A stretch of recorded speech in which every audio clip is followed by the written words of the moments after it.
me. It's all about self-indulgence and arrogance. And look, hey, oftentimes behavior of a country is the reflection of the behavior of their leaders. So if you've got a lot of people running around thinking that they're better than everybody else, arrogant, that they're smarter than you, White House.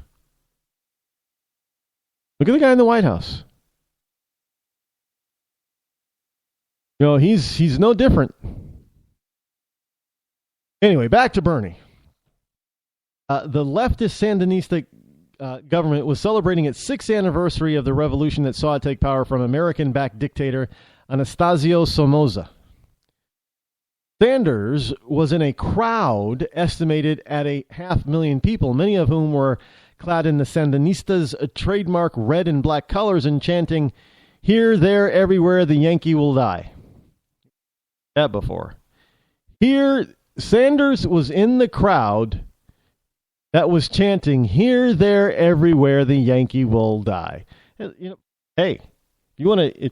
If you're going to say, well, if you want to be technical, Rod, Yankee is only New England. Well, Sanders is a New Englander. He's from Vermont. So he's supporting this whole notion that the Sandinistas want to kill Vermonters. It's look, this stuff has been going on for a long time. This whole Muslim protection thing is nothing new. Liberals have been doing this for decades, for eons. Trying to protect and show support for those people who actually hate them and want to see them dead.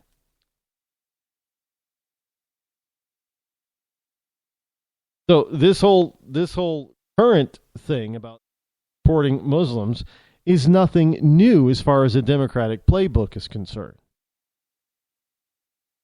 Now on stage, Nicaraguan President Daniel Ortega, I know we say Daniel, but he says Daniel Ortega, accused the U.S. government of state terrorism for supporting the rebels who were seeking to overthrow him. We tried to, oust Presidente Ortega a number of times. I don't think we actually did. I don't recall. I don't think we succeeded. I think it voted out eventually, I do believe, and I think he tried to run for election to get back in, but he didn't make it. Excuse me. But the Sandinistas and the CIA-backed Contras would fight into the next decade with allegations of human rights abuses on both sides. Yeah, well, we know that the Sandinistas were brutal. Brutal. Now, at the 1985 rally Sanders attended, Ortega vowed the Sandinistas would defend the revolution with guns in hand. Now, Sanders was being hosted by the Sandinistas as part of a delegation of American Solidarity Group. Remember, they did that not too long ago. A bunch of Democrats went down to Cuba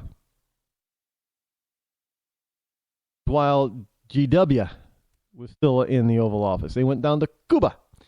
And they came back, shouting and all about the wonderfulness that is Cuba. Everybody got free health care in Cuba. The roads were nearly perfect in Cuba. None of that was true, actually, because, stage, but all went down to Cuba. Now, Sanders, he said he told reporters that their decision to show support for the Nicaraguan government was patriotic. Patriotic for the Nicaraguans' government. Sure, but not patriotic to America. He said, we want to show support for a small country trying to be independent. Independent. No, I suppose they like chicken. Whatever they eat tastes like chicken. For those of you in Rush Limbaugh's Rio Linda, that's from the Fifth Element movie with Bruce Willis, going back a few years.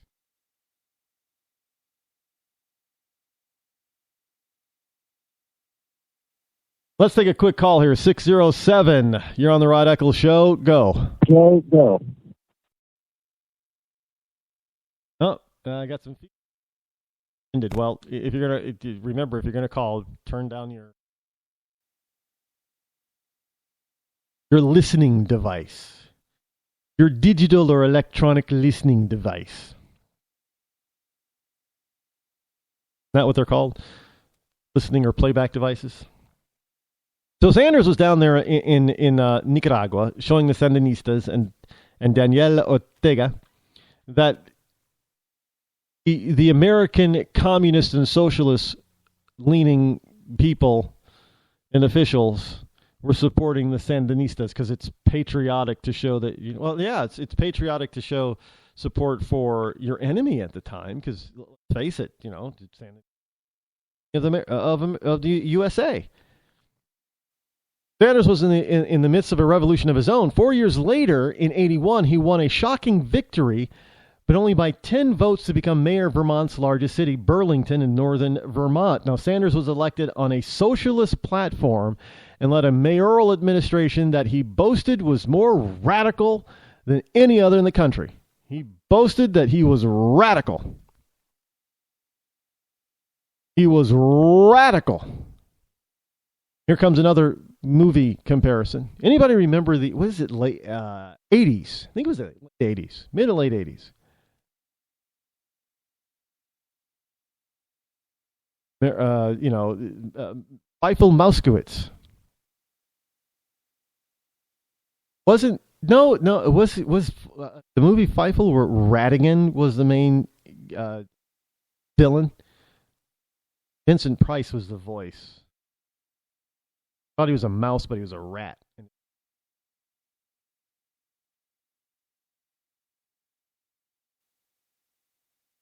And he only won by 10 votes. So this whole notion, for those of you out there listening who say, well, my vote doesn't count. He only won by 10 votes. Now, what do you think that if 11 people who didn't vote got together and said, wow, man, we should have went there and voted, man, because, we could have be the mayor. Thought my vote didn't count, man. I didn't think your vote was going to count, and I didn't think your vote was going to count. These were my 10 best friends, man. Do everything together, right? We're like a group, and we didn't vote this time, so it was like 10 votes.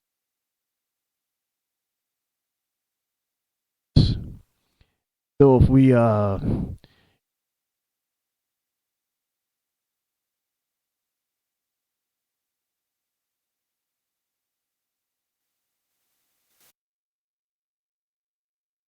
so maybe next time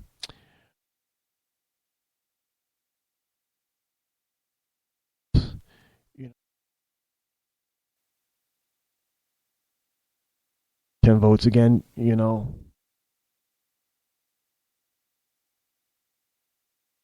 Sanders said that he had a vision. He believed his work in Burlington could spread socialism throughout America.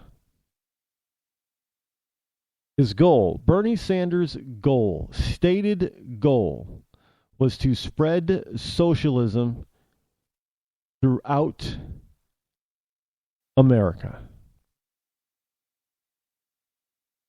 And yet we have a bunch of people today in the land of the free. Forget home of the brave. It used to be that you could say land, home of the free, land of the brave, and mean that you were encompassing probably a good 90% of the population. I think you'd be hard pressed to find 50% now where you could say land of the brave. Now, not everybody's a coward, but look around. You think brave people running around? No, they're out there blaming everybody else for their problems that they created. Not only they're blaming somebody else, they want somebody else to pay for their problems and mistakes. And this is what we get in Bernie Sanders. Hey, you got the wrong degree. You didn't pay attention to how much college was going to cost you because you just thought, well, geez, it's Harvard. Have you? And I deserve it. Well, you don't deserve jack if you can't pay for it. You don't deserve it. I'll lay it on the line. If you can't afford to spend $200,000, then you don't deserve to go to a college that's going to charge you $200,000 for 4 years. You don't deserve to go. I don't care what your grades are. This isn't about grades. Now, I know people are out there, well, no, they deserve this. No, they don't if they can't pay for it. Now, I'm not disparaging those who actively go out and seek grants, legal grants and scholarships. That's all well financing your own education. But don't come to me, put your hands in my back pocket, searching for my wallet and say, well, I deserve to go to this school. No, you don't if you cannot pay for it. Not my responsibility to educate your children beyond the K through 12 years.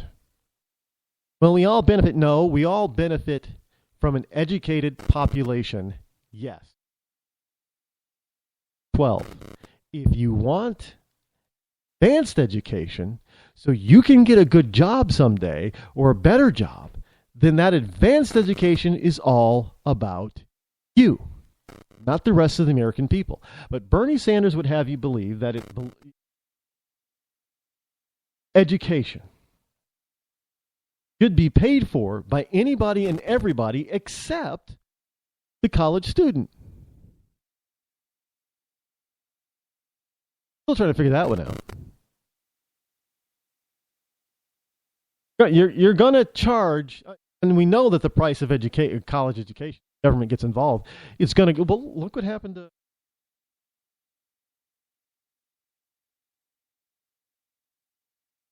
dramatically.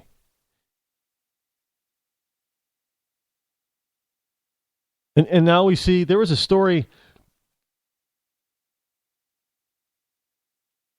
how some parents, if they qualify, they can college loans but the parent's name is on the loan, so the parents have to pay it back. But they don't need to prove that they can pay that loan. As long as the kid goes to college is accredited, take out the loans, and before you know it, parents are, $60, $90, $120,000 in debt, and they wonder, well, what happened? I thought this was going to be cheaper.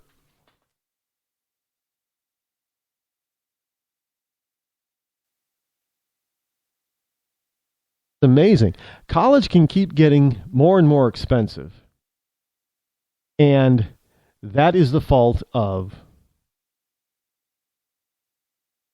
everybody else, banks. But medical costs, and it's the fault of health insurance companies and big pharma. But again, college tuition goes up, and it's not the fault of big education and greedy professors who make 6 and 7 figures a year. No. It is the direct responsibility of doctors and pharmacies or pharmaceutical companies, medical companies that make medical devices. It's their fault that medical costs are rising so much. And according to the Bern, all you got to do is just say you want to go to a public school. Sure, public schools might be cheaper, but you don't have to pay for it. Be getting real degrees, they don't have to pay for this stuff. I don't know. Well, think about it.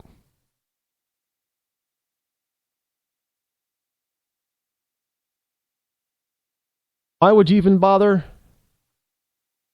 discussing the type of degree that you want, making sure that the degree is real and can get you a job later? You have nothing invested, so just go party. Mom and dad and the taxpayer will pay for it. Sure, why not? Thanks, Bern.